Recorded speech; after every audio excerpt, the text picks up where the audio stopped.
क्या खूब कहा है, it's not enough to have lived, we should be determined to live for something. मतलब कि सिर्फ जीना ही जरूरी नहीं है, एक दृढ़ निश्चय के साथ किसी उद्देश्य के लिए जीना वो जरूरी है। हमारे मन में कभी ना कभी ये सवाल जरूर उठता होगा कि आखिर हमारी जिंदगी का मतलब क्या है, क्या हम इस धरती पर किसी खास पर्पस से आए हैं। और अगर इस सवाल से आप अछूते हैं तो भाई कुछ नहीं, बहुत कुछ करने की जरूरत है। खुद से ये सवाल पूछना और इसका जवाब ढूंढना हमारी जिंदगी को नेक्स्ट लेवल पर ले जा सकता है। तो क्या मुद्दा सिर्फ लंबे समय तक जीने का है या हमें किसी हायर पर्पस की तलाश करनी चाहिए। आपने वो डायलॉग तो जरूर सुना होगा कि बाबू मोशाय, जिंदगी लंबी नहीं बड़ी होनी चाहिए। ऐसा क्यों होता है कि दुनिया में केवल कुछ ही % लोग अपने जीवन में ये जान पाते हैं कि वास्तव में उन्हें क्या चाहिए और उनकी जिंदगी का मकसद क्या है। रही बाकियों की बात तो उनका जीवन तो लगभग कंफ्यूजन में ही बीत जाता है। आप में से जिनको भी ये क्लैरिटी है कि उनको लाइफ में चाहिए क्या, तो प्लीज कमेंट बॉक्स में यस टाइप करें। और अगर आप अपने लाइफ के पर्पस को लेकर अभी भी कंफ्यूज हैं तो ये वीडियो आपके लिए है। हाँ, वीडियो में आगे बढ़ने से पहले एक रिक्वेस्ट आप सभी से है कि अगर वीडियो आपको पसंद आए तो प्लीज इसे लाइक जरूर कर दें और सब्सक्राइब भी कर दें, इससे हमें भी मोटिवेशन मिलेगा। तो लेट्स बिगिन। जापानी भाषा का एक शब्द है इकिगाई। आई एम श्योर आप में से बहुत लोग इससे परिचित होंगे। इकिगाई एक कॉन्सेप्ट है जिसे जापानी लोगों की लंबी और खुशहाल जिंदगी का रहस्य माना जाता है। इस शब्द का रफली मतलब होता है the happiness of always being busy, यानी हमेशा व्यस्त रहने की खुशी। अब ये तो भाई सोचने का मुद्दा है कि कोई हमेशा व्यस्त रहकर भी खुश कैसे रह सकता है। जापानीज के अनुसार हर किसी का अपना एक इकिगाई होता है। कुछ को ये मिल चुका होता है, यानी कुछ इसे ढूंढ चुके होते हैं, और कुछ इसकी तलाश कर रहे होते हैं, जबकि ये होता उनके अंदर ही। जैसे एक हिरन जिसके अंदर ही कस्तूरी होती है और उसको वो महकते रहती है, लेकिन वो उसे पूरे जंगल में ढूंढते रहते हैं। तो यहाँ इकिगाई से जो अर्थ निकलकर सामने आ रहा है वो है लाइफ का पर्पस, यानी लाइफ का क्या उद्देश्य है। हमारा जो इकिगाई है वो हमारे अंदर ही है और इसे ढूंढने के लिए बड़े धैर्य और पेशेंस की जरूरत है।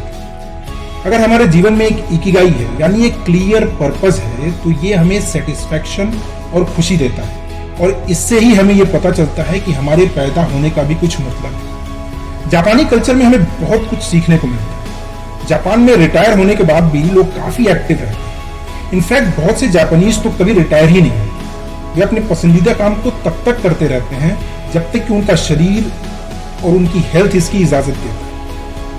जीवन में एक पर्पस का होना जापानीज के लिए इतना इंपॉर्टेंट है कि उनके लिए रिटायरमेंट जैसा कोई शब्द ही एग्जिस्ट नहीं करता। और यही रीजन है कि जापानीज लंबा जीते हैं।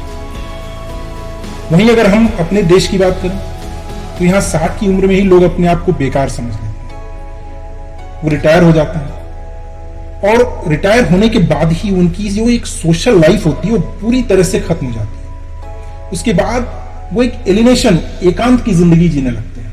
उनके जीवन में डिप्रेशन आ जाता है, उनके जीवन में अवसाद आ जाता है कभी कभी। कारण ये होता है कि परिवार का हर कोई जो नई उम्र का है वो बिजी है, तो उनके पास उस रिटायर आदमी से बात करने का टाइम ही नहीं, जिसके कारण उनका स्वास्थ्य और उनकी उम्र तेजी से गिरती है। कभी कभी तो मेंटली डिस्टर्ब भी हो जाते हैं, डिप्रेशन में भी चले जाते हैं। और इसका कारण साफ है कि उनके पास लाइफ का कोई पर्पस नहीं। उन्होंने पैसे के लिए काम किया और जैसे ही उन्हें रिटायरमेंट मिला उनके लाइफ का हर पर्पस खत्म हो गया और वो एलिनेशन में चले गए। एक एग्जाम्पल से इस चीज को समझते हैं।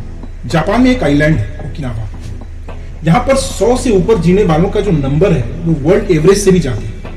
यह आइलैंड वर्ल्ड के ब्लू जोन्स में टॉप पर है। ब्लू जोन वो ज्योग्राफिकल रीजन होते हैं जहां लोग लंबा जीते हैं। इनके बारे में बहुत कुछ इंटरेस्टिंग फैक्ट रिसर्च से निकलकर सामने आए। पहला, ये केवल वर्ल्ड की बाकी पॉपुलेशन से अधिक ही नहीं जीते, बल्कि इनमें कैंसर, हार्ट डिजीज और इन्फ्लेमेटरी डिजीजेस जैसी क्रॉनिक इलनेस का खतरा भी कम रहता है। यहाँ जो लोग उम्र की सेंचुरी पार कर चुके हैं उनकी भी हेल्थ और एनर्जी ऐसी रहती है जैसा वर्ल्ड में कहीं 70-80 के लोग सोच भी नहीं सकते। मेन और वुमेन दोनों में अधिक उम्र तक सेक्सुअल हार्मोन्स भी हाईली एक्टिव रहते हैं। यहाँ डिमेंशिया का रेट भी ग्लोबल एवरेज से नीचे है। और इन सबके पीछे ओकिनावंस का जो सीक्रेट है वो है उनका क्लियर एंड डिफाइंड इकिगाई, यानी लाइफ का पर्पस। उनके लंबे समय तक जीने का राज उनकी अच्छी डाइट, एक्सरसाइज, लाइफ में एक पर्पस को ढूंढना, ये तो है। साथ ही एक कारण जो सबसे बड़ा है वो है उनकी फ्रेंड सर्कल और अच्छे पारिवारिक रिश्ते, जिसको वो हमेशा मेंटेन करते हैं, जो कि बाकी का विश्व मॉडर्निटी के चक्कर में भूलता जाता है। इस कम्युनिटी के लोग अपने समय को अच्छे से मैनेज करते हैं। इसका कारण क्या है?